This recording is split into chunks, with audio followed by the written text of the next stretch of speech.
Hola, bienvenidos a nuestro tercer programa de Teatro Musical Podcast. Mi nombre es Luis Ramírez y ahora paso a presentar nuevamente a mi compañero. ¿Cómo estás? ¿Qué tal, Luis? Acá le saluda de nuevo Cartoncho. Hola, mi querido amigo Cartoncho. ¿Qué tal? ¿Cómo hemos recibido estas 2 semanas el podcast? Personalmente me han mandado cosas por interno y les ha gustado a varias gente. He tenido muy buena recepción. Muy bien, muy bien. Estamos dando nuestros primeros pasos. Vamos a darles la sorpresa a algunas personas que vamos a corregir algunas cosas que están pidiendo. A mí me pedían que pongan más audios en español. ¿Qué cosa te decían a ti, Cartoncho? A mí, por ejemplo, me pedían de que pusiera más videos así de los exclusivos, como se puede decir, ¿no? De puestas que no se conocen mucho de otros países, como para ver, ¿no? Cómo lo ponen en otros países la puesta. Ya, bueno, tenemos una tenemos una mala noticia para la gente que nos pide eso.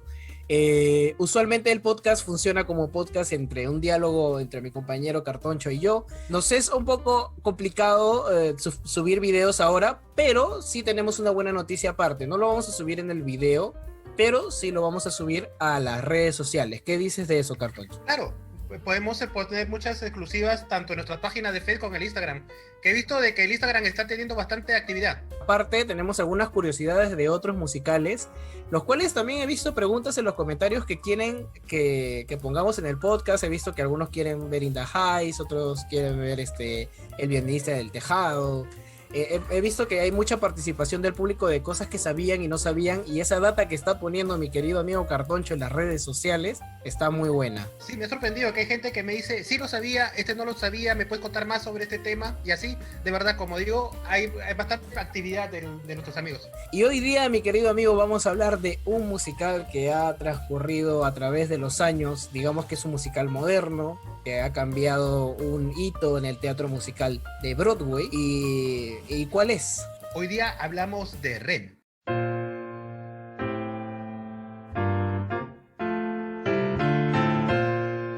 Pero hoy día no estamos solos. Hoy día tenemos un invitado especial para este programa y vamos a recibirlo con un fuerte aplauso a nuestro querido Sergio Cavero. Un aplauso, por favor. Gracias. Buenas noches, amigos. Buenas tardes, buenos días, dependiendo del horario en que nos vean. Así es, mi querido Sergio Cavero, ¿nos puedes contar un poco de lo que haces? Bueno, yo soy músico, compositor y director musical, ya de cine, cortometrajes, publicidad, televisión, y últimamente, ya hace algunos años, por lo menos unos 7, de teatro musical, ¿no?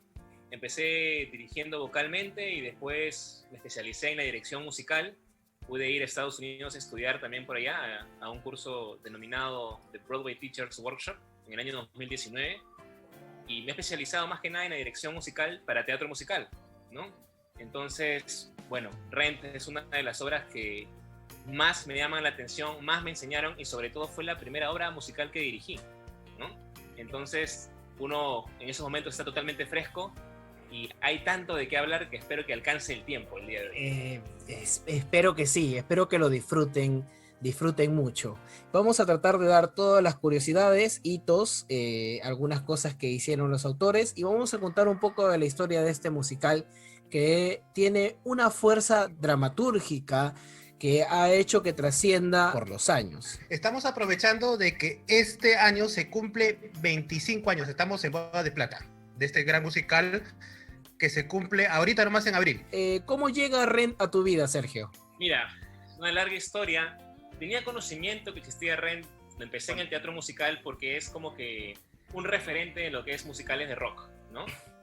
Y es un sonido totalmente diferente también al sonido de Broadway contemporáneo o el anterior, ¿no? Hello Dolly y lo que sea, tenía otro sonido característico, y para una persona que viene de la música popular, que soy yo, es un puente mucho más corto que recorrer el musical Rent. Entonces lo escuchaba constantemente entre mis amigos del teatro, pude escuchar un par de canciones y me llamaba bastante la atención, sobre todo el uso de las guitarras, de la orquestación.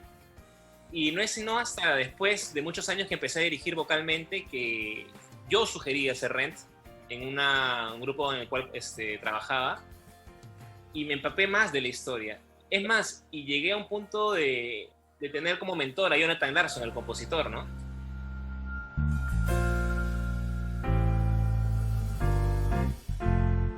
vamos a tener que romper un poco nuestra estructura porque esta obra nació de una manera muy peculiar y diferente.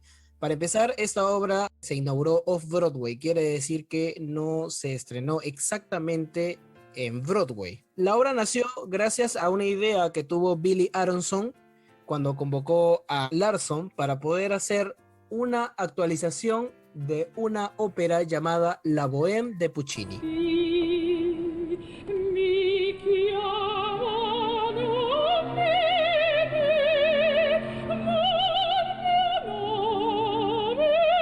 He tenido que ver la Bohème porque no la había visto. Sí la había escuchado, pero nunca la había visto. Y de verdad que hay bastantes escenas que uno se referencia bastante a este musical. Billy Aronson en los años 80, ya de adulto, vivía en Hell's Kitchen, donde habían habitantes adinerados, pero también había una cantidad grande de vagabundos. En los años 80, y ellos fueron retirados de los lugares que tomaban de edificios quemados o departamentos que ya no se usaban o no se podían vivir porque no era un lugar para poder habitar.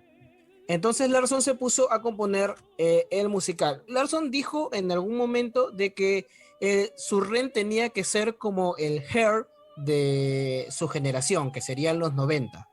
Siempre se dice de que cada cierto tiempo, cuando Broadway está un poco, se puede decir que ya todo el mundo conoce la misma estructura de músicas, ¿no?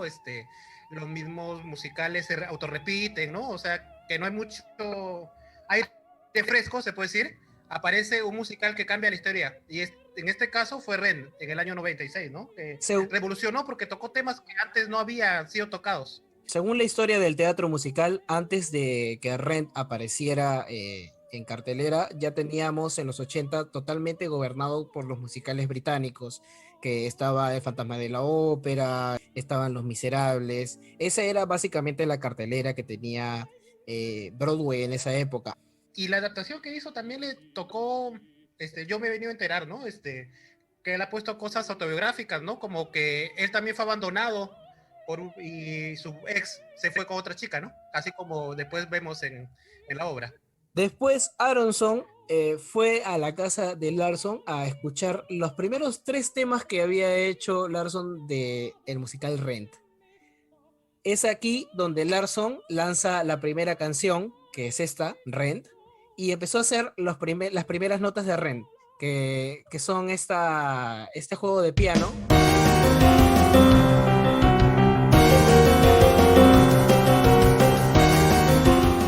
Cuando Aronson escuchó esto, en su mente, él lo dice en una entrevista, dijo, ¿soy yo o este musical apesta? ¿Ya? Eso es lo que dijo Aronson en su mente, pero al escuchar el tema completo, Rent, ya él se dio cuenta del potencial que podía tener el musical. Pero por diferencias, Aronson dio un paso al costado y le cedió a Larson los derechos para que él pueda hacer Rent utilizando algunas frases o escenas que tenía Aronson ya escritas. Y de ahí se apartó y de ahí tenemos un proyecto totalmente hecho por Larson que le costó aproximadamente 7 años en concluir. Es importante recalcar las diferencias artísticas que pueden haber entre los creadores del musical, ¿no? Tenemos un Aronson, por un lado, que tenía una lectura de las cosas, de lo que él veía, y tenemos un Larson que probablemente, sintiendo las teclas del piano, apropiándose de la historia, le dio otro rumbo, ¿no? Entonces es importante notar esa diferencia, porque probablemente, si hubieran trabajado juntos, el resultado habría sido otro, ¿no?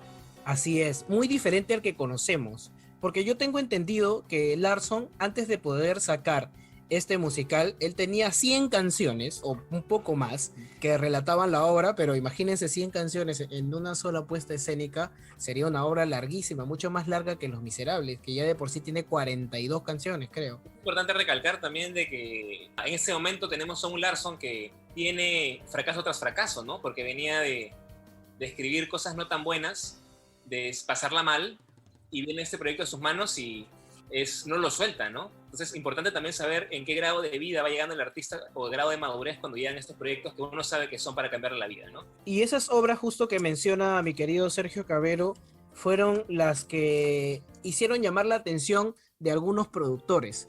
Por ejemplo, Larson, antes de poder hacer Rent, él hizo un monólogo que él mismo tocaba, interpretaba y también musicalizó, que se llama Tic Tic Boom. Stop Este monólogo fue el que le dio un poco la confianza a Aronson de acercarse a Larson para poder hacer esta obra. Y además tuvo otra más que se llamaba Superbia, que no llegó a tener una producción completa. Sí, ¿cómo sería, no? La idea de Aronson que tuvo, ¿no? Porque según lo que él comenta, no le gustaba porque parecía de que era mucho ruido. Era mucho ruido lo que escuchaba y que le faltaba la bohemia, ¿no? Una vez comentó que antes de que escogiera a Larson, le habían presentado a 2 compositores más. ¿Qué hubiera pasado si escogía a los otros, no? Eso es algo que se quedará en los pensamientos. Creo que la diferencia de Larson y Aronson fue que Aronson se estaba enfocando un poco en la música, en el contexto musical, de teatro musical, y creo que Larson, cuando agarró este proyecto, dijo, creo que me voy a enfocar un poco más en la historia, en cómo se están moviendo los personajes dentro de esta obra que estaba haciendo llamada Rent, pues, ¿no? Sí, y también es importante recalcar, en mi punto de vista, que Jonathan Larson venía de una formación no clásica, que digamos, y recordemos que el teatro musical en esa época, o estas referencias que tenía probablemente Aronson, eran de compositores con un estudio diferente al de Larson, ¿no? Entonces, evidentemente, proponer algo que está dentro de tu lenguaje pudo haberle chocado. Esto es lo que pasa siempre en el teatro musical cuando llega un momento en que se estanca, pues, ¿no? Tenemos 10 años que el musical tiene una forma prolífica con El Fantasma de la Ópera, Los Miserables. Desde ahí se estancó unos 10 años hasta que llegó los 90 y Larson agarró y sacó esta propuesta que trajo un público nuevo, que es lo que está pasando un poco con el musical de Lin-Manuel Miranda. Hamilton. Con Hamilton, ajá, con Hamilton. Porque Hamilton de la nada también ha venido a cambiar un poco también el paradigma de cómo se escribe un musical o cómo totalmente tiene que realizarse un musical, porque en sí hay una técnica, pero siempre llegan estos autores que rompen esa técnica. Ahora yo te diría, de mi punto de vista, respecto a Hamilton, disculpa que sea un poco por las aristas, me parece que Hamilton se ha demorado mucho en llegar, cosa que Rent no pasó. Me parece que Rent estuvo en su momento, sin embargo el tema del hip hop o Hamilton, yo lo sentía que si hubiera sido hace 10 años, esto hubiera sido tan poderoso como Rent. Mi punto de vista, ¿no? No, sí, está bien, está bien. Y además no está mal lo que dices, porque creo que a Cartoncho y a mí nos cayó de golpe ese musical, ¿no? ¿Te acuerdas, Cartoncho, cuando lo escuchamos por primera vez? No nos gustó nada. Creo que en su momento, cuando lo escuché por primera vez, la única canción que me gustó fue la principal, ¿no? Después de ahí no le presté mucho, pero ya después, poco a poco, lo fui conociendo más y ya le agarré el gusto. Pero cuando hablemos del Hamilton ya podremos hablar absolutamente de estos temas. Pero hoy hablamos de Larson, así que hay que deberle más respeto. Voy a darles la cronología de cómo sucedieron algunas cosas. En 1993, Larson ya tuvo un libreto más o menos hecho, donde se hizo una lectura dramatizada en el New York Theatre Workshop. Aquí tenemos una lectura que le fue más o menos bien. El 27 de enero de 1994, la Academia Americana de Artes y Letras le ofreció un fondo a Larson para que haga un laboratorio con esta lectura dramatizada y haga un pequeño montaje, digamos como un taller montaje, pero es un taller pagado, en el teatro. Esto lo hizo en 1994. Cuando el New York Workshop, como vio el éxito que tenía, decidieron producirlas en conjuntos. Entonces, en enero de 1996, se estrena en el New York Theatre Workshop Rent oficialmente, en un teatro que solo tenía 150 asientos y hacían sold out todos los días. Al ver esta masividad y que la gente no podía entrar al teatro, es ahí donde se asocian con el New York Workshop y lo montan en Broadway oficialmente el 29 de abril de 1996,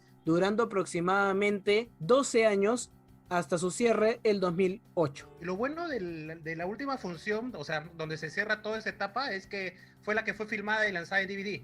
Al menos tenemos la última función de todo este musical en DVD. O en Blu-ray también, ¿no? Larson tuvo muchas complicaciones para poder hacer este musical. Una de las complicaciones es que cuando ya se asoció al Teatro Workshop, cambiaron varias cosas que no funcionaban del mismo musical. Y Larson no quería que agarren su producto o su bebé, mejor dicho, llamado Rent, y lo modificaran. Discutió mucho, sufría mucho porque le cambiaban algunas escenas, y es cuando uno hace una obra en Broadway, tiene que estar dispuesto a colaborar con con los productores ejecutivos porque ellos saben cómo se mueve este negocio, pues. Yo quería agregar también que no olvidar que Rent es quizás el primer musical largo de Larsson después de Tic Tic Boom. Evidentemente falta una madurez dramatúrgica, una madurez de concepto, ¿no? Sin subestimarlo, pero evidentemente como primer hijo siempre hay que das de más, ¿no?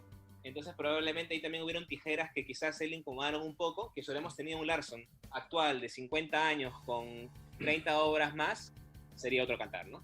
Yo creo que Larsson aquí exprimió, bueno, son casi 7 años que vino escribiendo y reescribiendo, adaptando, cambiando música de su obra original, que deben haber sido por lo menos más de 3 horas. El hecho que manosearon un poco su producto que él tenía la ilusión de mostrar, sí le dolió bastante, pues, ¿no? Pero como un autor tiene que madurar, tiene que empezar a delegar.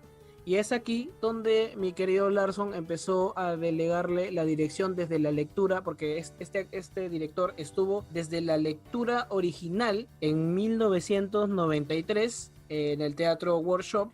El director Michael Griff, quien ha dirigido también otros éxitos, como por ejemplo Next to Normal, él encaminó un poco la dirección de esta puesta escénica. Dice que hay anécdotas, ¿no? De que Larsson escuchaba los ensayos desde la parte de atrás y cualquier corrección que se solía hacer al día siguiente venía con todo corregido, ¿no? Una canción nueva, con pasos adicionales, ensayos. Nos damos cuenta que Larsson es muy emocional y creo que se refleja mucho en cómo están escritos los personajes, pues, ¿no? Justo hace poco descubrí en una de las canciones que veremos posteriormente cómo me pinta un personaje en tan solo un párrafo, ¿no? En el caso de Mimi, en la canción Out Tonight, qué bellas imágenes de la letra. Entonces ahí te puedes dar una idea de la capacidad creativa del compositor. Entonces sería cuestión de analizarlo un poco más adelante, ¿no? Este fue el primer musical producido por el New York Theatre Workshop, pero lamentablemente en los múltiples ensayos y en las lecturas que se hubo, ya Larsson comenzó a sentirse mal. Tanto que el 21 de enero del 96 se desplomó después de una de las lecturas con un dolor en el pecho, pero cuando fue llevado al hospital le dijeron que solamente era un problema estomacal.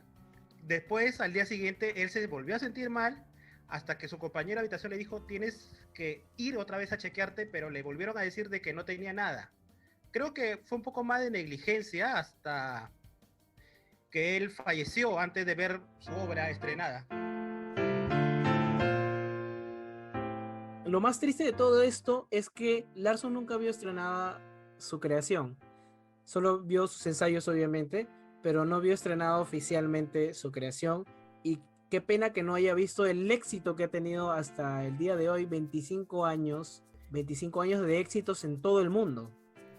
Sí, yo creo que eso también nos lleva a una reflexión ya quizás un poco fuera de la obra, en el sentido de cómo uno quizás cuando cumple su cometido en la vida simplemente ya trasciende, ¿no? Interesante. A mí personalmente me parece que el gran espíritu de Rent, o lo que se ha logrado, es por el espíritu de Larsson, que está incéntrico a la obra. O sea, en cada lugar siempre hay un tributo, en cada partitura, en cada canción hay un poco de Larsson. Entonces sería cuestión de debatirlo en otro momento quizás, ese significado de la muerte dentro del arte, ¿no? Me parece muy, muy interesante. A mí me parece que la obra de Larsson es como si él hubiera escrito su Requiem. Sí, en una de las entrevistas que él dio al Times, que fue una de las pocas que dio hablando de su musical, él le dijo, ¿no? Creo que con este musical al fin puedo hacerme una vida como compositor. Sí, o sea, quería agregar que esa entrevista que dice Carloncho es la última entrevista a horas de su muerte, ¿no? Sí. Todas las piezas, cómo se van ubicando para darnos esta experiencia. En un documental de Jonathan Larsson que vi, algo triste que narra su hermana que le contó su hermano, Jonathan Larsson, o sea, la hermana de Jonathan Larsson, le dijo que el productor le dijo, ya es hora que dejes tu chamba y te dediques a lo que eres, o sea, un compositor, y deja tu trabajo de mesero, porque en esa época él trabajaba de mesero.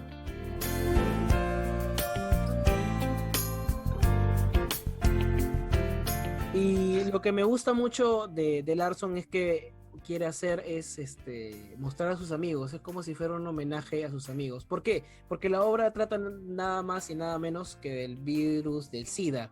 Sabemos que es una enfermedad terrible, pero siempre cuando alguien tenía SIDA era señalado o eras discriminado totalmente porque siempre creían que, o sea, en esa época ya que pasamos del 80 al 90, la única razón que podrías tener esta enfermedad es por ser homosexual. Claro, es que cuando haces teatro tienes que hablar de lo que está pasando, ¿no? Y yo creo que el hecho de evidenciar lo que en la sociedad estaba ocurriendo hizo que tomara más fuerza, sobre todo en las juventudes o en las generaciones más hay adolescentes. En una época donde creo que todos los artistas, todo el mundo veía a Nueva York como, se puede decir, el paraíso prometido, ¿no? Él nos enseñaba de que había gente de Nueva York que sufría y que quería salir de ese estado, ¿no? Sí, pero aquí hay una canción muy simbólica que, bueno, ya lo hablaremos más adelante. Bueno, ya en realidad lo estoy adelantando, pero siempre se habla de la Navidad.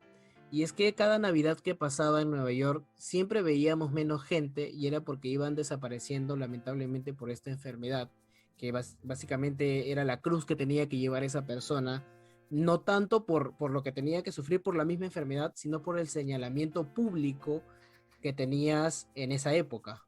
Y es un musical de que, como bien comentas, comienza en Navidad y termina en Navidad. O sea, es todo un año en la vida de los amigos que está representado, ¿no? En esta obra. Ahora sí, vamos a poner los muchachos manos a la obra y vamos a hablar exclusivamente del musical Rent. Tengo acá el playbill original del estreno oficial en Broadway. Rent se estrenó en el Nederlander Theater con la colaboración de Jeffrey Seller, Kevin McCollum, Alan Gordon, con ayuda del New York Workshop, que estuvo presente, como ya lo hemos hablado en todo este transcurso del podcast, desde el inicio para poder impulsar esta obra. El libro original, la música y la letra es de Jonathan Larson. Tenemos la participación como director de Michael Griff, la supervisión musical a Tim Will, y también tenemos a la coreógrafa Marvin Yersby. Y también tenemos a los actores, a Adam Pascal como Roger, tenemos a Anthony Rapp como Mark, tenemos a Jesse Martin como Tom, Sadie como Benjamin, tenemos a Freddie Walker como Joan, tenemos a Wilson Germain como Angel, Idina Menzel como Maureen, y tenemos como Daphne Rubin a Mimi. De aquí quiero destacar a Idina Menzel, que es la que creo que formó su carrera en Broadway y un poquito fuera de él como una cantante prolífica. ¿Ustedes sabían que ella antes de hacer este musical cantaba en matrimonios, en eventos así familiares? ¿Sabían eso? Definitivamente este papel la catapultó, ¿no? Era muy joven cuando empezó también en Rent. Claro, porque Idina Menzel, o sea, si hablamos un poquito nada más de ella, porque sí es importante para el teatro musical moderno, ella es la que hizo de la Bruja Verde en Weekend, y también es la voz original de Elsa en Frozen. Del caso original solamente Wilson fue el que ganó el Tony, el que hizo de Angel. Bueno, es que cómo no se va a ganar el Tony si hizo un personajazo. Bueno, sí, es el personaje que prácticamente mueve toda la historia en sí. Adam, ¿ustedes sabían que Adam Pascal, él no era actor? O sea, de todo el elenco, el único que no era actor, o sea, el que no tenía una formación de actor, era Adam Pascal. Él tenía un grupo de rock y justo cuando hicieron la convocatoria para poder hacer el casting de Rent, él justo estaba disolviendo su banda de rock, se habían separado, no sabiendo qué buscar. Adam agarró y vio el aviso de que había un casting para hacer una obra de teatro musical y fue al casting y quedó. Otro chisme. Dime. Dicen también que Jesse L. Martin, el que hacía de Collins, era compañero de Jonathan Larson en el restaurante donde atendía, ¿no? También era mesero. Ah, interesante. Y otra anécdota más, ya hablando de actores, el que hacía de Benjamin o de Benny, el Ty Diggs, termina siendo esposo de Idina Menzel, ¿no? Así es. Lo más gracioso es de que este espectáculo dice de que era de la idea de Larson de estrenarlo sí o sí en el 96, porque en el 1996 se cumplían 100 años del estreno de La Bohème de Puccini. Por eso también el apuro de él componer rápido, de darle revisiones para que se estrenara a los 100 años de la ópera, ¿no? Claro, y fue tanto el éxito de que tuvo en el Off-Broadway de que no había teatro, porque todos los teatros que habían en Broadway estaban prácticamente alquilados ya en obras, ¿no? Y las únicas dos que estaban eran consideradas inhabitables. Y prácticamente no fue muy remodelado donde se estrenó, porque querían también tener ese aspecto así de viejo, de un poco de pobreza, ¿no? Pero en realidad fue certero, porque hay unas cosas que a mí me molestaban mucho del musical cuando lo vi por primera vez, que era por qué era tan, o sea, la apuesta es bien minimalista y me hace recordar mucho a Hair, perdón, a Hair, porque no necesita de muchas cosas, pero analizando un poco la obra te das cuenta que el contexto del lugar donde se desarrolla, que es como un edificio abandonado, esos edificios abandonados de esa época eran tomados por estas personas. Entonces, los dueños se enojaban por esto, pero no se enojaban por esto porque lo habían tomado, sino se enojaban porque no pagaban renta, porque ellos querían cobrar renta. Es ahí donde nace el nombre mítico de Rent.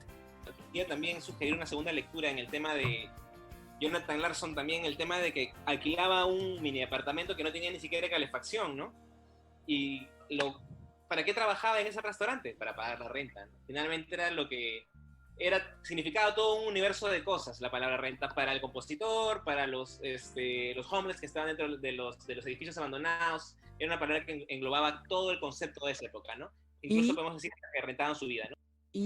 Exacto, y hablando específicamente del contexto histórico, en 1989 pasó algo muy, o sea, muy similar, que creo que es el inicio de donde se enfoca un poco Larson para contar su historia, de donde en Estados Unidos, en la parte baja de Manhattan, los homeless se habían apropiado de parte de un parque, edificaciones quemadas por ahí alrededor, y hubo un momento en que el gobierno agarró y los desalojó, pero los desalojó a la fuerza, y era gente que de verdad estaba en la miseria, y aún así, estando en la miseria, también tenían enfermedades como por ejemplo el SIDA, que estamos hablando ahora, y que en esa época estaba muy latente. El compañero de habitación, porque él, por lo que sé, Jonathan tuvo de un compañero de habitación, roommate, ¿no? Roommate, ¿cómo se llama? Un roommate. Que también se llamaba Jonathan, ajá, que también se llama Jonathan. O sea, su tocayo, Jonathan. Jonathan vivía con Jonathan. Jonathan Burkhart, que fue su compañero de habitación de Jonathan Larson, cuando vio la obra, dijo que prácticamente su habitación donde ellos vivían era lo que estaba viendo en escenario, por lo que dice que su habitación los primeros años fueron realmente terribles, porque la ducha estaba en la cocina, los pisos de madera estaban podridos, literalmente tenían un cable que iluminaba toda la casa, así como en las primeras escenas, ¿no? Y esto de verdad, esto es sí. cierto, porque Sí. Larson plasmó mucho su vida personal y lo que compartió con sus amigos que también tuvieron esta terrible enfermedad del SIDA, que ya habían fallecido. Hay mucho en los textos o mucho en las escenas que plantea el musical que es un homenaje a ellos o un recuerdo hacia ellos. En una de las entrevistas que dicen, bueno, en uno de los documentales se habla de que Larson agarró y reunió a todos los actores antes de empezar los ensayos, porque usualmente en Broadway cuando ya te castean ya empiezan los ensayos y ahí empiezas de frente a trabajar, no, y hay una lectura de mesa, etcétera, etcétera. Pero Larson lo que quiso hacer es que hagan un compartir un poco más íntimo, y los llamó a cada uno de los actores y ellos lo relatan en el documental, donde Larson les dijo: gracias por venir, yo sé que no es usual empezar una obra de teatro en Off-Broadway así, pero es que en esta obra ustedes van a interpretar a personas que son importantes para mí. Yo usualmente siempre me reúno anualmente con mis amigos y comparto una comida, así como estamos con ustedes. Entonces así parte la idea con el elenco original de Rent. Es Nochebuena y acá estoy yo, Mark, con mi amigo Roger. Vivimos en un loft industrial en la zona este de Manhattan, en el último piso de lo que una vez fue una editora de música. La obra empieza con un texto, no tiene obertura, ¿cierto? No, tenemos simplemente una suerte de prólogo, ¿no? Que nos da un contacto con contextualización del musical, y por otro lado me gustaría empezar por decir la orquestación que tiene el musical. para que poner en contexto un poco, ¿no? El musical cuenta con una batería, un bajo eléctrico, un piano, que es el conductor, ¿no? Tenemos una primera guitarra y tenemos una segunda guitarra que también toca teclados por momentos. Es decir, tenemos una orquestación de 5, extraño para la época, porque es una reducción, un combo bastante corto, ¿no? Y también resaltar un poco de que tiene razón Sergio, porque ya veníamos de los musicales, como lo digo nuevamente, grandes, que es Los Miserables, que tenían por lo menos... ¿Los Miserables cuántos músicos tienen aproximadamente, Sergio? Aproximadamente 28 a 30. Ahí está. Wow. Dios. Es un Oh, mi montón. Dios. ¿Qué pasa en la escena, mi estimado Cartoncho? Bueno, nos presentan la habitación donde ellos viven, nos presentan un poco de los personajes principales que vemos en esa escena, ¿no? Que son Mark y Roger, y también cosa rara que nos presentan un poco de correo, o sea, mensajes de voz, del teléfono, llamadas telefónicas, ¿no? Antes de comenzar en sí una canción.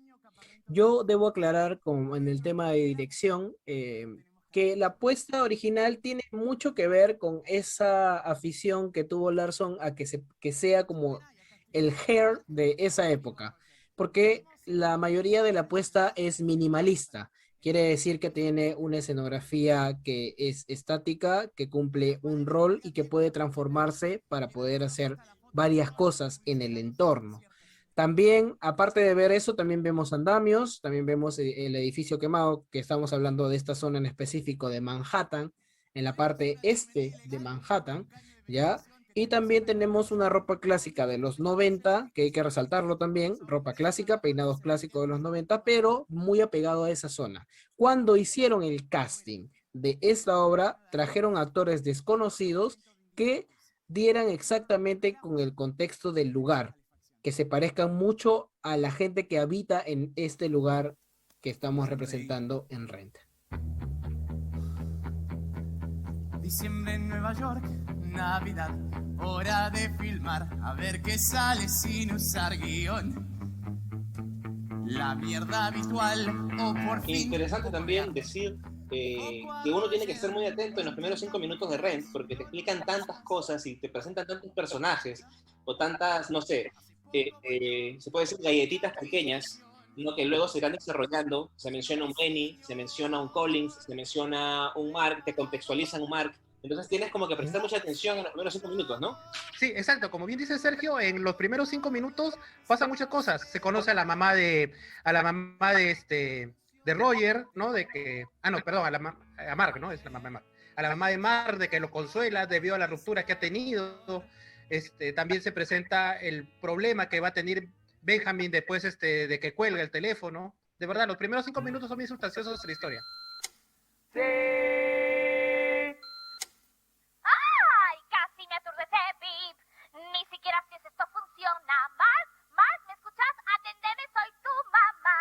Queremos decir... Pero yo creo que ha sido importante porque a comparación de la Bohème, que es básicamente la puesta escénica de donde se basa este musical, es muy diferente. O sea, en vez de ser larga, tediosa, pues antigua, aquí tenemos un ritmo mucho más veloz, pero sin perder ese género operístico, porque los textos tienen el ritmo y el tempo musical que puede tener una ópera en diálogo. Sí, exactamente. No existe como que digamos diálogo solo, y existe en contadas ocasiones, que no va a ser menos del 5% del musical, ¿no? Entonces ahí definitivamente hay una ópera rock, ¿no? Ustedes, les pregunto a los dos, ¿ustedes se han dado cuenta el trabajazo que ha tenido Larson para poder adaptar la Bohème a algo que sea original y que se adapte acá? Porque él, el primer conector que hizo para poder adaptar esta obra es que la Bohème habla sobre la plaga,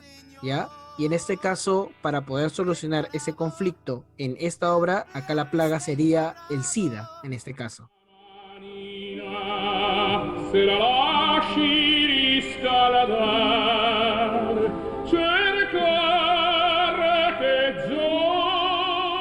Claro, por supuesto que sí.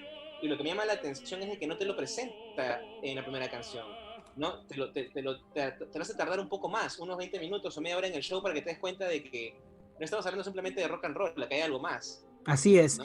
Y con respecto a los personajes, en la Bohème, por ejemplo, Mark, en este caso, está basado en el personaje de Marcello, que en la Bohème es un pintor, y en este caso, para poder hallar su equivalente a lo que sería un pintor en la época actual, utilizó el término filmmaker o cineasta, así como también pasó con los otros personajes. Por ejemplo, solo para dar un dato nada más de algunos personajes. El personaje de Roger en la Bohème se llama Rodolfo y es un poeta. En este caso, Roger en el musical es un compositor. La personificación de Mimi, aquí no cambió mucho el nombre porque también se llama Mimi en el musical original de Rent. Mimi en la obra original de la Bohème era una cortesana, digamos una prostituta, y aquí Mimi viene a ser como una stripper que es adicta a las drogas.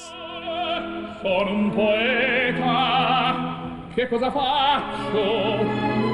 Scrivo. Sí, y casi al final del prólogo nos presentan al antagonista, que es Benny, que antes había sido su amigo de ellos, y que les dice que lo va a desalojar si no pagan el alquiler, algo que él dijo que nunca les iba a hacer, y entonces ahí damos pie a la primera canción, que es Red.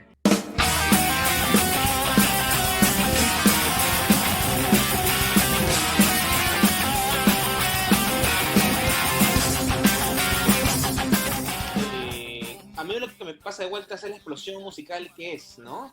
Definitivamente has empezado en la obra, tienes como que 5 o 10 minutos y te sacan un número musical súper explosivo con una obertura totalmente avanzada para la época, que la gente venía a escuchar Los Miserables, Fantasma del Ópera y te revientan con un rock que tú no sabes que veía venirse. Definitivamente hay mucho que decir. Por otro lado, hablando musicalmente del asunto, quisiera agregar un par de puntos. Uno de ellos es este sonido de tiriririririririn, ¿no? De que dentro de los intervalos musicales se le puede llamar que existe un tritono o el intervalo del diablo. Por eso que se siente esta tensión, ¿no? De que algo está pasando, ¿no? Y por otro lado, ya entrado en los años, después de escuchar Rent, ya por el año 2018, por ahí, me percaté de que existe una canción en la cual se inspiraron, que me gustaría compartir con ustedes. Ah, pues dale. Sí, decía de que una canción de B52, que dicho sea de paso hay que decir que es una de las bandas favoritas de Larson, la canción Private Idaho, existe una preparación al coro que se parece muchísimo al motivo de Rent, ¿no?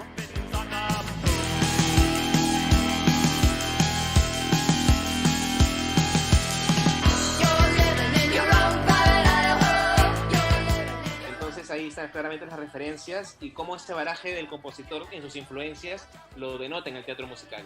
Total, y es interesante porque es música popular, no es música de teatro musical llevada a un contexto de teatro musical.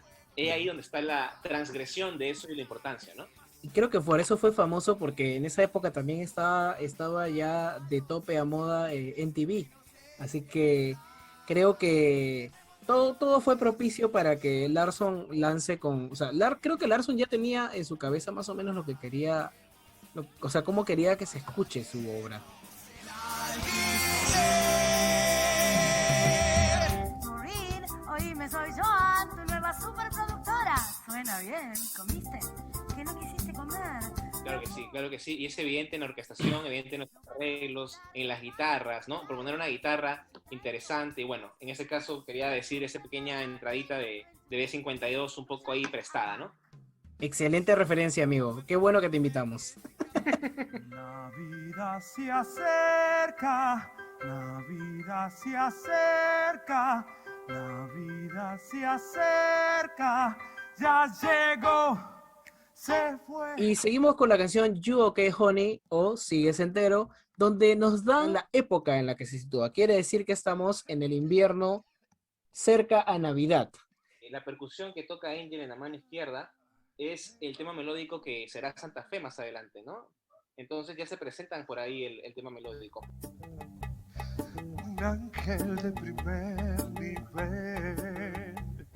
Por otro lado también existe la aclaración o se dice la palabra del SIDA ahí, ¿no? Por primera vez, pero en un contexto no tan fuerte, porque aún falta más desarrollo. Y por ahí va la cosa. Es que mi cuerpo le da un cálido hogar al síndrome de inmunodeficiencia adquirida.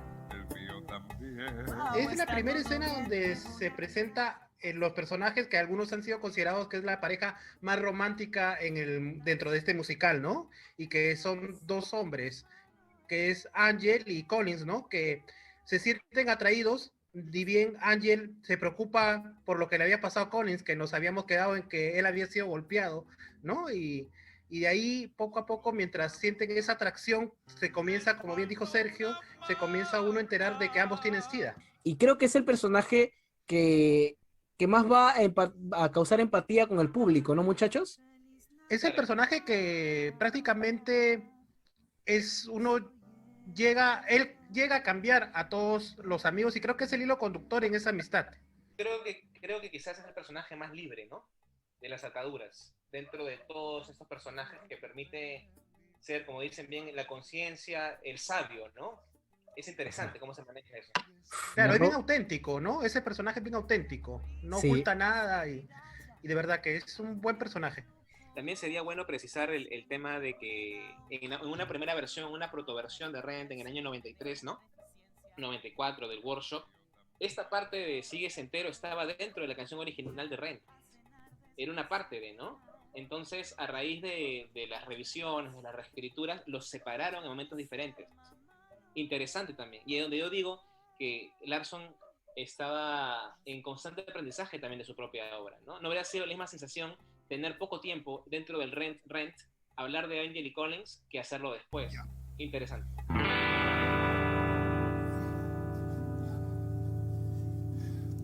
¿A dónde vas? Morín me necesita. El personaje de Roger, ¿no?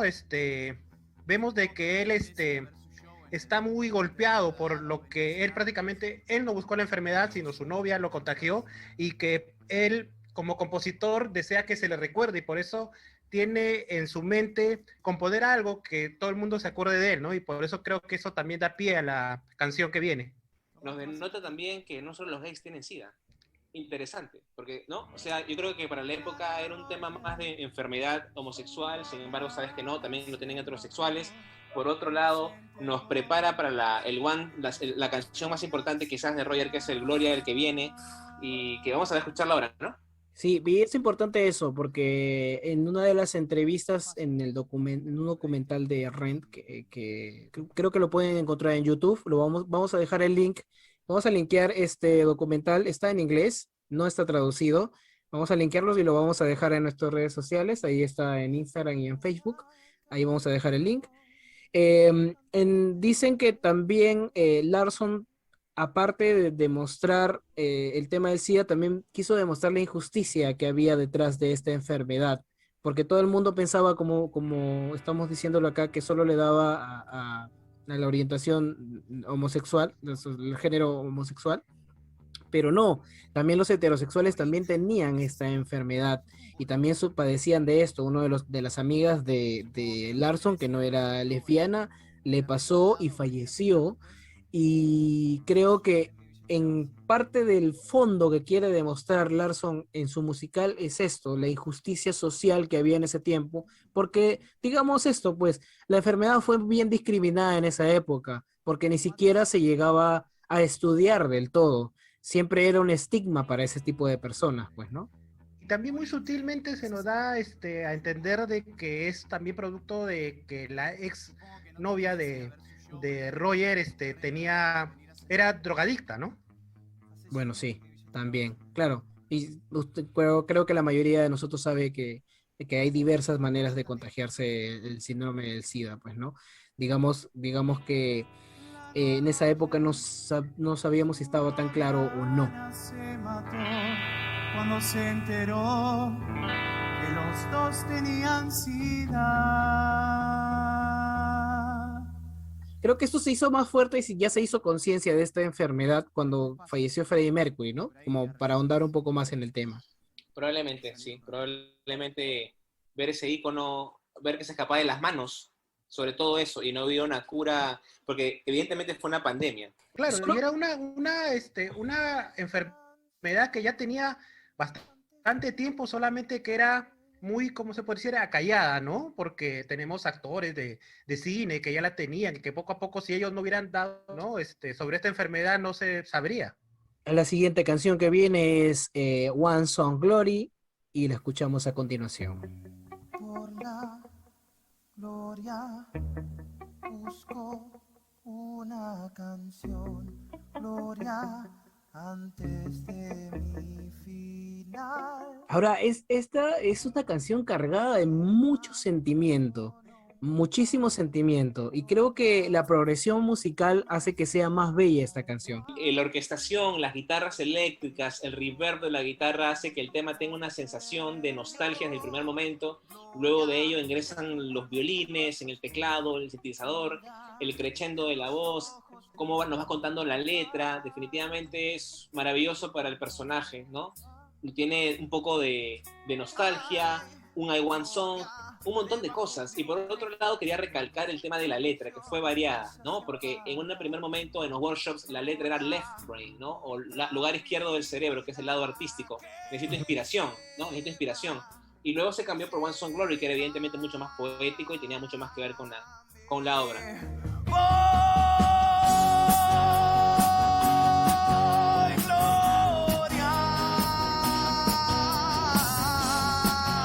Moraleja del caso, que siempre un musical esté en constante evolución y hay que trabajarlo y trabajarlo y revisar y revisar. Es una canción que la primera vez que la escuché, como bien dice Sergio, tiene unos acordes que me pusieron nostálgico, y creo que fue a raíz de esa canción que poco a poco comencé otra vez a volver a escuchar todo el disco, y ahí poco a poco ya le agarré el gusto, ¿no?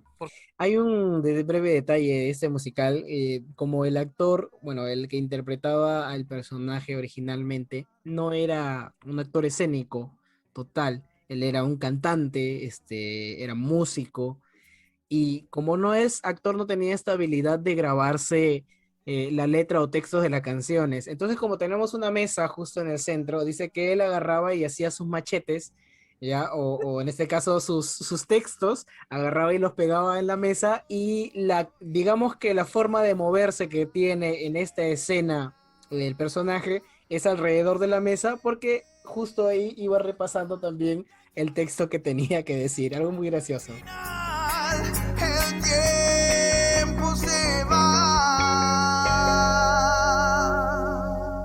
Light My Candle. Acá otra vez No tengo luz, los ojos laten. ¿Por qué temblas? cortaron mi calefacción. Bueno, en esta canción nos presentan el personaje de Mimi, que es la vecina, que es como bien comentamos antes, es calcado prácticamente algunas escenas de la ópera. El mismo nombre, ¿no? La misma escena de que va a que le enciendan una vela. En este caso se nos presenta a Mimi como adicta a la heroína y que tiene también su sobrecito de coca, que es la que se le cae. Y en la bohemia, en la ópera, se le pierde la llave al personaje que lleva el nombre de Mimi, ¿no? Prácticamente acá ya lo pusieron un poco más fuerte, ¿no? Porque es adicta a la heroína, que consume droga, y también que se nos dice que es bailarina en un club sadomasoquista, prácticamente, porque hablamos de esposas. Qué mal que se murió, no prendes mi vela. Sí, Sí. Ah. se derritió. Hablando del tema musical propiamente y de la escena, muchos catalogan esta canción como un matrimonio perfecto entre la escena y la canción, ¿no? Como ahí mucha gente revisaba y decía de que lo que está pasando en la escena está siendo cantado a una veracidad pocas veces lograda. Y también se dice que los traslados estaban escritos evidentemente ahí en la mesa para el actor que hacía de Roger, y es la primera aparición de Mimi. El musical ha pasado como 15 minutos y ya te presenta personajes. Como tú bien lo dices, en dirección, cuando uno estudia un poco el libro y parte del lyric que compuso Larson, el director lo que tuvo que hacer es mover como si movieras un texto de teatro clásico, y así está hecho y pautado el movimiento con estos dos personajes. Creo que es un buen guiño a la ópera y también un buen guiño al teatro clásico también. Viéndolo de otro lado, el tema de tener presión y relajación, tenemos un momento de sida antes, ahora tenemos un momento medio que comedia, ¿no? Te permite explorar el musical sin llenarte tanto de tensión, ¿no? Te permite tener un poco de piso y de aire para poder sentir el musical sin que estés viviendo en una depresión constante por el SIDA. Te da momentos alegres, momentos tristes, ¿no? Bien construido, hasta el momento. Sí, justo como bien nos comenta Sergio, poco a poco se nos va presentando a los personajes, ¿no? Y justo cuando termina esta canción, se nos presenta el personaje de Joan y se nos dice cuál es su profesión mediante un mensaje de voz que le han dejado los papás diciéndole tienes un trabajo para estos días, ¿no? Pero ella no está y por eso es que nos hace escuchar este mensaje de voz. Y de ahí ya sigue la canción que escucharemos a continuación. Ajá. ¿Y qué es? Caramelo. Vamos con la siguiente canción. Se llama Voicemail. Hola, este es el contestador de Maureen y Joan. Déjanos tu mensaje y no te olvides de Salto de Fe, mi performance para protestar en contra del desalojo de los indígenas. Uno de los primeros textos que hay, pero el texto tiene una métrica y después también viene una participación de una llamada que está hecha y referenciada como si fuese una secuencia operística en a capela. O si no, a la oficina gubernamental. Nos vamos a un spa unos días. Salvo alguna urgencia con el senador. Las conferencias. Me olvidaba, mami da unas conferencias. Es importante el recurso de los voicemails, ¿no? Años 90, cuando llegas a tu casa lo primero que hacías era revisar los mensajes, ¿no? Interesante cómo la cultura popular también está en ahora. Compra un vestido, te lo pido, no te olvides.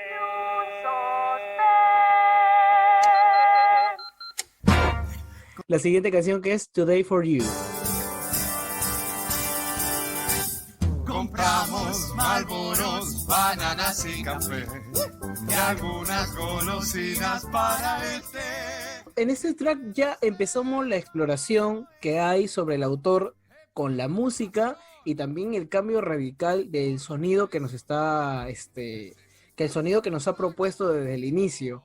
Entonces ya hay una variación en la escena, tanto del ritmo como la forma que nos está presentando, mi estimado Cartoncho. Sí, exacto, y también se nos vuelve a presentar el personaje ya prácticamente como una pareja oficial, ¿no? A Angel con Collins, y en esta escena podemos ver todo lo músico que es Angel, ¿no? Como percusionista, y también se nos presenta, y también se nos dice de dónde consiguió la plata para traer todos los regalos que mencionan en la canción, que es debido a un trabajo que tuvo de tocar los tambores hasta que una perrita se cansara y prácticamente se suicidara, que eso fue lo que le pagó una mujer rica a Angel para que hiciera ese trabajo. Y después prácticamente más adelante en la obra nos enteraremos quién fue esta perrita. Sí que es interesante ver Today for You, cómo se nos presenta la amistad de esos tres personajes, ¿no? Dentro del absurdo, dentro de la cotidianidad de su hogar, la música nos lo dice, ¿no? Y cómo sirve de previa para presentar a Angel en el Today for You B también, ¿no? Que ya vendrá después, que hay que agregar que es la única pista pregrabada, bueno, una de las dos pregrabadas que hay en el musical. Sí, eso es justo lo que iba a decir, que aquí ya, si nos damos cuenta de que los arreglos musicales no coinciden con los instrumentos que tú enuncias para la obra en vivo, ¿no? Así es, explora totalmente otra región y creo yo que es parte de ir sumándose a este carro de relajación que ha habido después del One Song Glory, ¿no? Que todavía no termina. Y, amigo, ¿tú por qué crees que Larson tomó la decisión de poder poner este estilo musical en esta canción? Como digo, yo creo que es parte del absurdo de la amistad, para denotar de una mejor forma la amistad del bro, ¿no? Los amigos, cómo tú te tratas con tus amigos cuando estamos, no sé, conversando en nuestro hogar, que hablamos estupideces, la cotidianidad. Yo creo que por ahí va el asunto, ¿no? Hoy es por vos, mañana por mí. La reina del tambor. Tanta plata por tocar. Y vas por la avenida. En el Today for You es importante chequear la música techno, ¿no? Que es propia de la época, del boom, boom, boom, de esa época de los 90s, como Angel. Y hay que saber también algo, que el personaje de Angel es un personaje muy a la vanguardia de la época, ¿no? Es una persona que lleva moda, lleva arte contemporáneo a la época, igual que Maureen. Quizás son los personajes más 90s que pueden existir. Recordemos que la sociedad también está dividida por gente que está a la vanguardia y gente que está en un poco más atrás. Yo creo que Angel y Maureen vendrían a ser estos personajes que nos dan la hora, que nos dan el futuro, que nos dan lo que va a venir, ¿no? Es interesante ver cómo esa música del futuro suena también en Angel y es pregrabada, ¿no? Y entonces eso quería denotar un poco desde mi lectura. Les puedo asegurar, la perra está en el más allá. Después de un rato, evita con gran glamour. Interesante. Bueno, y luego viene el tema de Angel, ¿no? Que es un hitsazo, ¿no? Exacto. El primer showstopper, quizás fue el segundo del musical. Creo que es el segundo showstopper del musical, pero igual se le lleva de encuentro porque la música es, aparte de ser bien bailable, también describe mucho de lo que están haciendo, pues, ¿no? En escena.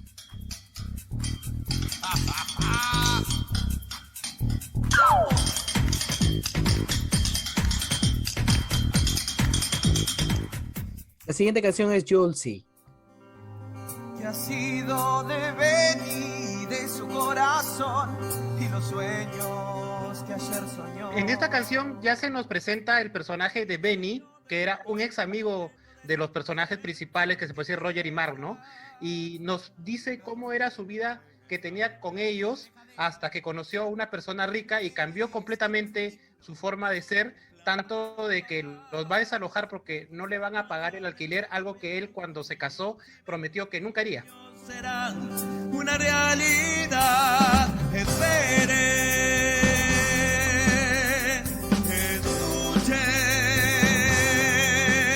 escuchen. Para mí esta canción, ¿cómo se puede decir? Nos presenta guitarras acústicas, algo que no había ocurrido antes, para darle un tema de folk. Y en el medio de la canción hay un momento musical interesante, medio atemporal, ¿no? Donde nos dicen también lo que quería ser Benny o lo que es Benny. Y poco a poco el personaje se va desarrollando. Pero interesante la relación que tienen entre todos. Definitivamente hay un mayor roce entre Roger y Benny, más que Mark, ¿no? Entonces ahí habría que explorar qué va a pasar después. Una buena canción para mí, y también tiene un pequeño prólogo en el cual vemos a un Benny que bota de su carro a un homeless, ¿no? Entonces se puede ver cómo va cambiando el personaje, cómo se le suben los humos, por decirlo de alguna forma. Ya a partir de este momento estamos viendo parte del conflicto de la obra. Sí, y lo que quería comentar es que casi al final Ángel invita a todos los personajes a se puede decir, un grupo de ayuda a las personas enfermas con SIDA. Ya creo que eso nos da pie más adelante a una de las canciones que vuelven a ser un poco más fuertes, se podría decir, para mi gusto, en el sentido emocional, ¿no?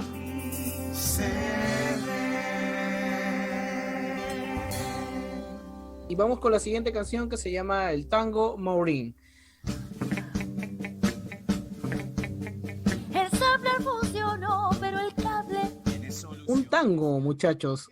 Para mí es rarísimo, pero tiene mucho que ver con la obra original, con la Bohème. Todo musical de Broadway tiene tap o tiene tango. Exacto. Interesantísimo para poder dar, bueno, ese es como un toque cómico, pero también plantea esta relación que hay entre esos dos personajes. Sí, porque nos presentan a los dos personajes primero con conflictos. Bueno, creo que cualquier persona, si ve a la nueva pareja de su ex, yo me pongo a pensar, ¿no? ¿Cómo sería el personaje de Mark viendo a la nueva pareja, o sea, que lo cambió por una persona de su mismo sexo, que también es algo que ahí juegan con eso, ¿no? Es una situación muy incómoda que creo que la suavizan con el tango, ¿no? Y comienza Mark a comentarle cómo es Maureen, cómo lo trató a él y qué puede esperar de Maureen, ¿no? Y devora tu alma. Ella no es así conmigo. Y volvés A mí me llaman la atención dos cosas. Una es el hecho de hablar de Maureen sin que esté Maureen, ¿no? Cómo ir sembrando al personaje antes de su aparición para poder tener un contexto del mismo interesante. Y por otro lado me llama la atención el juego o la tensión sexual que también existe entre Mark y Joan, porque no van a decir de que no existe en el hecho de mujer-hombre, y cuando estamos hablando de una persona lesbiana, siempre hay un tema de quién la tiene más grande, ¿no? No sé si Pero es que es cierto, porque lo que pasa es que el juego musical acá que tienen es un juego tonto que también tienen las parejas usualmente, y creo que está muy bien mostrado, pues, ¿no? Por el autor. Exactamente, o sea, para mí es un juego de quién tiene más testosterona, si lo queremos llamar de alguna forma, ¿no? Suavizado dentro del tango, y que finalmente concluye en que los dos van remando al mismo lugar, ¿no? No hay que medirse esas cosas, hay que simplemente vivir la vida.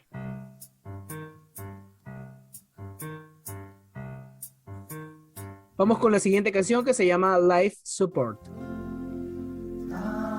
Tan solo vos, tan solo yo. Lo siento, perdonen. Uy, Y vos sos. Ok, tenemos ahora sí empieza a avanzar la historia, muchachos. Sí, yo creo que ahí ya empezaríamos en un segundo momento del primer acto, ¿no? Aparece dos cosas para mí muy importantes. Una de ellas es el tema principal para mí de Rent. Pam, pam, pam, pam, pam, pam, pam, pam, ¿no? El No hay más que hoy. El tema aparece por primera vez aquí, que es el lema o el mantra de esta agrupación. Y por otro lado se ven las influencias de Jonathan Larson, que vendría a ser Sondheim en ese teclado, ping, ping, vaya, disculpen, ping, ping, ping, ese tipo de arpegios de acordes que siempre utilizaba Sondheim, si bien recuerdan ustedes en Sweeney Todd o lo que sea, que nos da que evolucione la escena o la puedan cantar de una forma. lo siento, perdonen. Uy, Y vos sos. no, yo no. Yo vine con... No tengo. Estoy con... Mark. Es evidente también acá la influencia, y también, dicho sea de paso, Larson conversaba bastante con Sondheim y les contaba por cartas sus historias, y Sondheim le respondía. Y hay una anécdota interesante para otra ocasión. Sí, bueno, es que si vas a aprender de alguien, siempre aprende del mejor, pues, muchacho. Vaya. Yo tengo un problema con el lema. Mi carga subió y bueno, eso no está bien, ¿no? ¿Qué, gordo? Cómo tener que suavizar también el mensaje de esta esperanza, o también, no sé cómo llamarlo, aceptación del mal por parte de este grupo, Support Group, el nombre de la canción, grupo de apoyo, ¿no? De lo que es para ellos el SIDA. Y la anécdota también cuenta que Jonathan Larson lo escuchó una vez que lo invitaron a una, ¿no?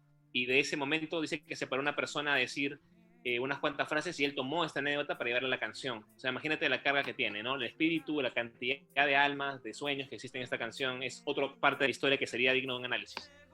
La razón debí morir un año atrás.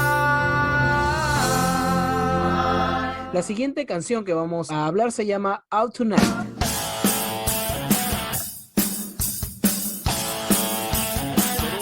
O sea, por un lado tienes esta fuerza del rock que denota esa fiera incontrolable que es Mimi, pero por otro lado tienes en la mitad de la canción un momento de introspección del personaje que, para mi criterio, dentro de la exploración del personaje, podría ser suficiente para denotar qué tipo de personaje es. Y esta letra es el momento de cuando ponen in the evening. No sé si puedes ponerla, Luis, para luego comentarla, porque vale mucho la pena.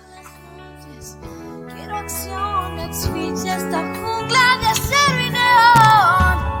No me dejan dormir los recuerdos de mi hogar.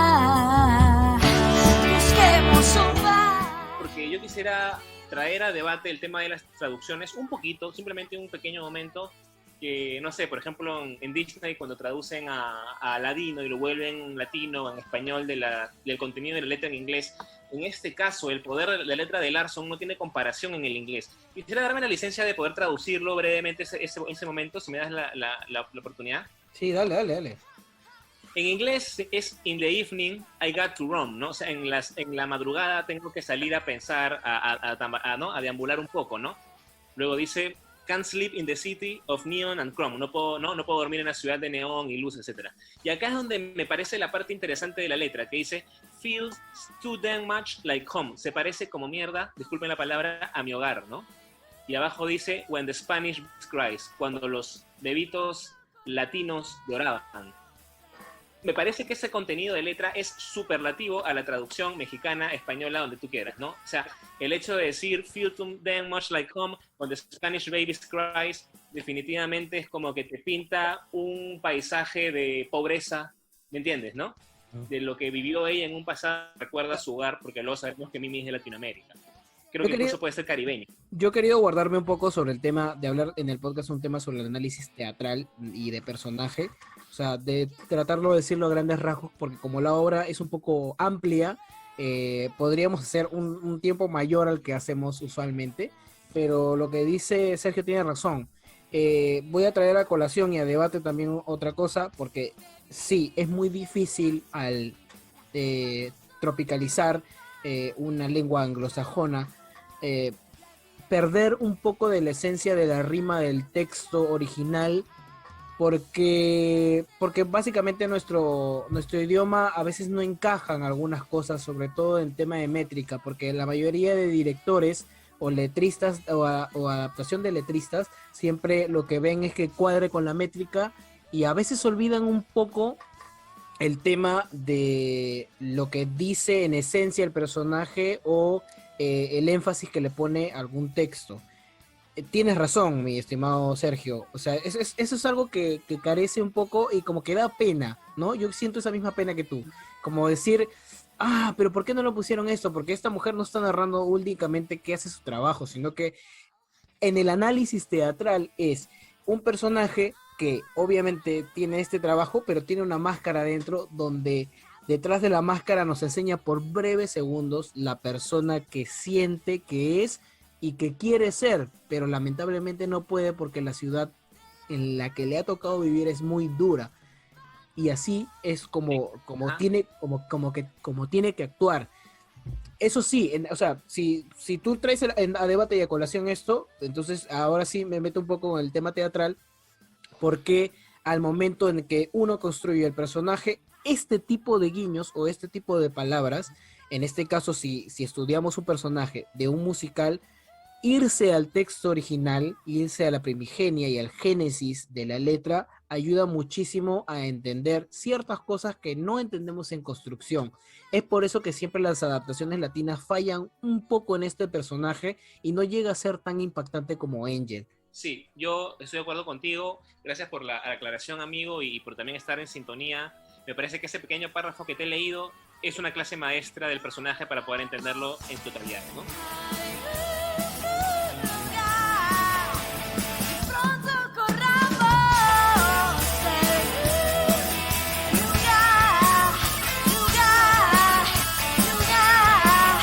La siguiente escena que vamos a ver se llama Another Day.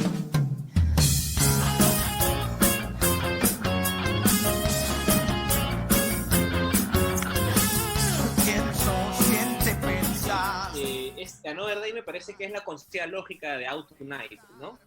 O sea, lo preparó en la escena anterior y ahora detona este sentimiento que también es el de Mimi hacia Roger, ¿no? Regresa a concretar lo que hizo antes en Enciende mi vela.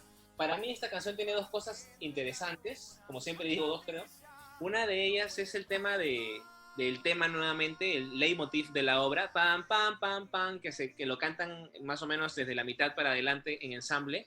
Y por otro lado, la melodía que canta Mimi, taram, pam, pam, tam, para mí es una de las melodías más hermosas que he escuchado en mi vida.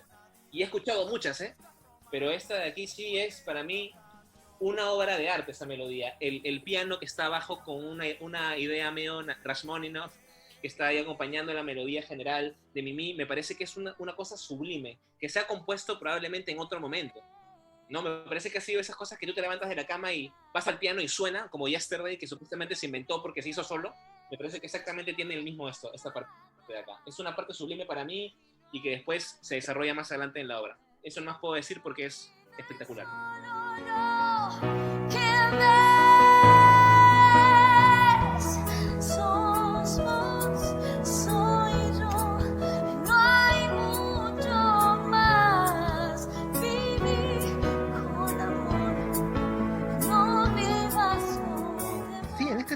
En esta escena se puede ver bien los personajes, ya los caracteres de cada uno bien posicionados, ¿no? Mientras que Mimi le dice a Roger ya sus sentimientos prácticamente, ¿no?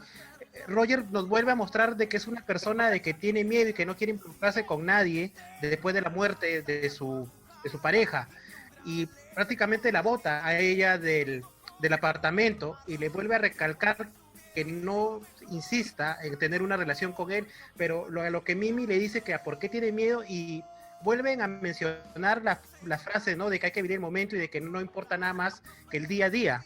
Es algo de que él tiene que dejar sus miedos, involucrarse y vivir el día a día. Bueno, también tengamos en cuenta de dónde está llegando el personaje, pues, ¿no? O sea, las cosas que ha pasado. Entonces esto ya sería como que ya el último proceso de duelo que tiene, pues, ¿no? Claro, las dos fuerzas que se enfrentan, ¿no? El tema melódico de Mimi, como dice también Cartoncho en lo que quiere convencer, que es un piano mucho más delicado, y la fuerza que tiene Roger, que es el fuego, que vendría a ser el rock, ¿no? Como ambos se van golpeando y finalmente se fusionan.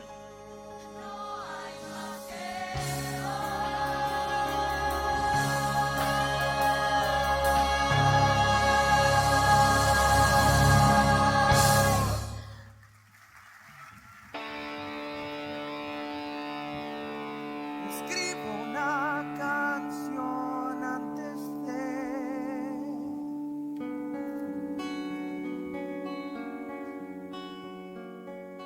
Cuando Larson acudía a los grupos de ayuda para apoyar a su compañero, él fue la primera vez y en la segunda reunión escuchó a todas las personas con sus problemas hablando del SIDA, y hubo uno que se levantó y dijo: yo estoy preparado para morir.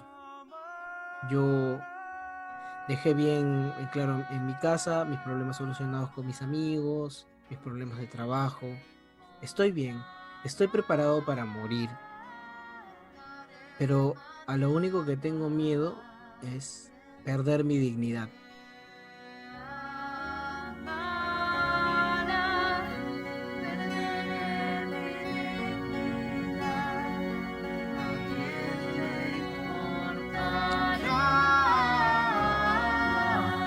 La concepción musical en la cual ha sido gestada. El recurso musical es el canon, es decir, la misma melodía se va a ir repitiendo exactamente igual en diferentes tipos de momentos, van a entrar en desorden, pero van a generarnos una sensación. Eso es por el lado musical lo que está pasando, es un canon clásico. Por otro lado, no solamente dándole la lectura musical, para mí, siempre digo que esta canción no necesita más letra de la que está escrita. Son 4 líneas y son más que suficientes para denotar lo que significa ese momento. ¿Para qué más letra? ¿Para qué variarla? Es lo mismo todo el tiempo. Y finalmente, diría yo, el tema de repetirlo tantas veces es quizás todos esos espíritus, todas esas almas, todas esas voces que quieren lo mismo, ¿no? En diferentes partes, diferentes momentos de la historia. Por eso digo que esta obra es atemporal. Se puede hacer acá unos 40 años, 50 años, y el mensaje va a seguir siendo el mismo, igual de sólido, porque hay mucha humanidad y mucho alma en él, ¿no? Entonces, eso más que nada quería decir respecto a esta canción. Habría más que decir, pero hay que resumirlo un poco. A mí, cuando la escuché la primera vez, me dio mucho sentimiento eso de que dice, me podré despertar de esta pesadilla, ¿no? Como que todavía hay una esperanza, pero que saben de que tal vez esa esperanza no llegue, ¿no? Y lo que hice en este tiempo de pandemia fue ver otra vez el live que se hizo de Fox en el 2019, y no me acordaba que comenzaba con unas frases que dice Larson, ¿no? Y que si lo ponemos en el contexto actual, me chocaron también bastante, ¿no? Que dice de que hay que acercarnos unos a otros como comunidad. Teniendo en cuenta que Larson nunca padeció esta enfermedad, pero la vio, o sea, él no sintió los síntomas de la enfermedad porque nunca lo tuvo, pero vio cómo sus compañeros se iban deteriorando, cómo esa luz que los rodeaba, que hizo hacer todas las escenas que hemos visto hasta ahora, son los amigos de Larson, son la gente con la que compartió, y creo que para él, y creo que eso fue su lucha para que no le cambien algunas escenas o algunas cosas, porque quiso ver reflejado, o sea, quiso darles un homenaje a estas personas que de por sí sus amigos ya estaban muertos, pero él quería que vivan en estos personajes y que vivan para siempre. Cosa que evidentemente se ha logrado, cosa que evidentemente es transparente, cosa que evidentemente entendemos. Para mí, el tema de Larson, su entrega con la obra, bueno, siempre la recalco, pero también en el tema de Will.i.am, cómo ser empático con tus personajes, ya en un tema de creación, es muy importante, ¿no? Como diría Howard Ashman también, este mítico escritor, dramaturgo de Disney, de La Sirenita, de Aladino, de Bella y Bestia, como el hecho de que tú puedas ponerte en los zapatos del otro o entender a tus personajes, y en el caso de Larson, entender el sentir de tus amigos, hace que se traslade o se traduzca en la verdad. Y que toda cosa que es verdadera y auténtica nos va a sentir reflejados unos con nosotros. Y, finalmente, el tema de lo que trata la obra, del amor y de la muerte, finalmente es la lección que Larson tiene, porque finalmente termina siendo en justamente el mensaje de unidad que él quería dar. Es preso de esa cosa que tanto aterró a sus amigos, ¿no? Este musical, cuando tuvo sus reseñas, prácticamente todos coincidieron de que era una historia épica de amor y de amistad, y que era prácticamente una carta de amor firmada por Jonathan Larson a sus amigos, ¿no? Qué hermosas palabras, qué poesía lo acabas de decir, ¿eh?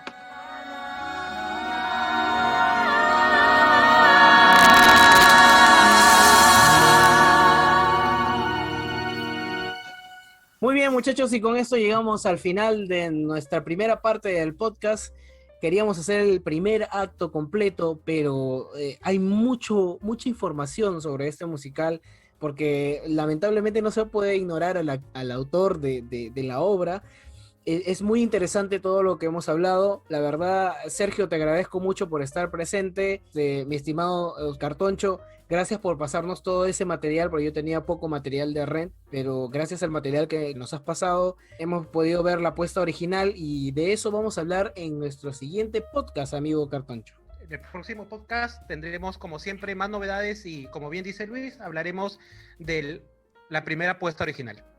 Y así que si ustedes tienen sus preguntas, si quieren saber algo más sobre lo que hemos hablado solo en esta primera parte, no se preocupen, vamos a hacer las siguientes partes también, porque vamos a comprometer a nuestro amigo Sergio aquí presente a que esté en el próximo programa. ¿Qué dice Sergio? Encantado de la vida, amigo, encantado de compartir con ustedes la lectura que puedo tener del musical, y nada, yo creo que ha sido un buen momento, ha pasado el tiempo volando, y esperemos que pronto podamos vernos a juntar a seguir debatiendo este musical. Así es que yo acepto la invitación y aquí estaré para esperar más noticias y más cosas de Rent en musical.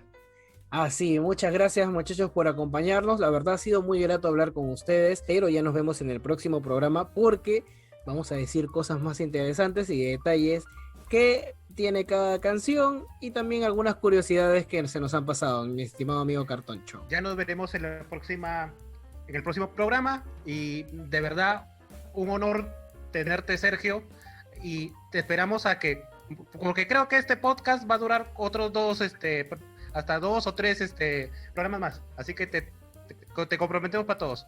Gracias, amigo, gracias. De todas maneras, sí, gracias. Lo que pasa es que nos has activado el rango musical hacia el cielo. Así que nos vemos el próximo programa. Le damos las gracias a nuestro amigo Sergio. ¿Cómo te podemos encontrar en redes sociales, Sergio?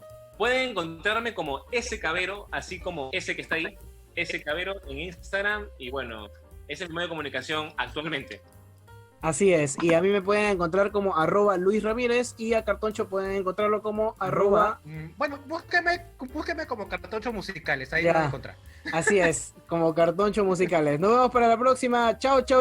Adiós. Chao. Nos vemos. Chao.